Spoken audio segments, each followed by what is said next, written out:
The compiler tries its best to track the null state during this static analysis.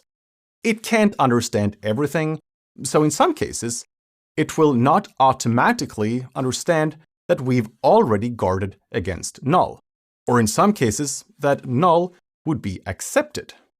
As we saw when introducing the method validateShippingProvider, this method does check that the instance of the type that is passed into the method is not null. When this method returns true, we can be certain that this reference is set to an instance. In theory, the best approach in many cases would have been to stick with non-nullable reference types. In reality, that's not always going to work or be the best design.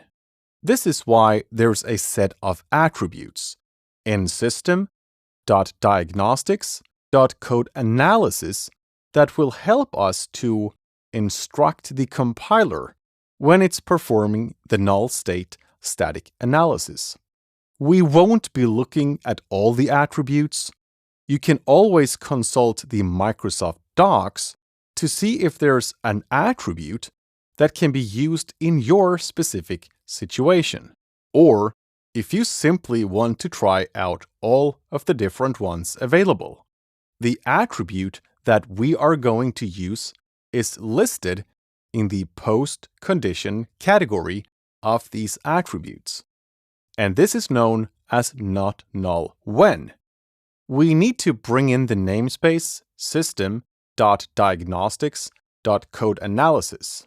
We can apply this attribute to a parameter on the method to indicate when the method returns the given Boolean, we promise that the value passed into the method wasn't null. This is a promise that we've performed a null check. The compiler will not know if we've in fact checked this or not. Notice what happens if we simply return true and go back to where this method was called. There's no longer a warning that the provider is potentially null. Let's revert the method body of validateShippingProvider to ensure that we do in fact have a null check. This gave us a way to signal that we've ensured that the nullable type that was passed into the method, if we return true, it will definitely be an instance. We only have to do this because the method validateShippingProvider accepts a nullable type. Another example of a valuable attribute is to indicate that we do in fact allow null to be passed, where we expect a non-nullable type, and that we promise that this will be handled accordingly. Let's take a look at what that might look like. We're going to make a change to the order record. The shipping provider passed to the record is nullable. And that is only because I want this to be an optional parameter. I'd like to indicate that this is a non-nullable type. To do that, remove the question mark. This now gives us a warning for the default keyword. And we could get around this by telling the compiler that we forgive this null reference. The problem here is that if someone else passes null for the shipping provider parameter, they'd get a compiler warning. Let's get rid of the null forgiving operator. Instead, we are going to indicate that we allow this to be null. Then we can handle this properly in the body of the record. Introduce a public property with the same name used in the primary constructor.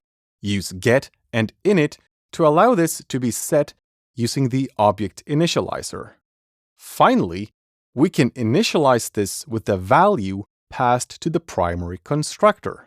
If that is null, we can use the null coalescing operator to create an instance of the default shipping provider using a target type new expression. We've now explicitly allowed null to be passed as a default value for the shipping provider. If it's not passed, it will automatically be set to an instance.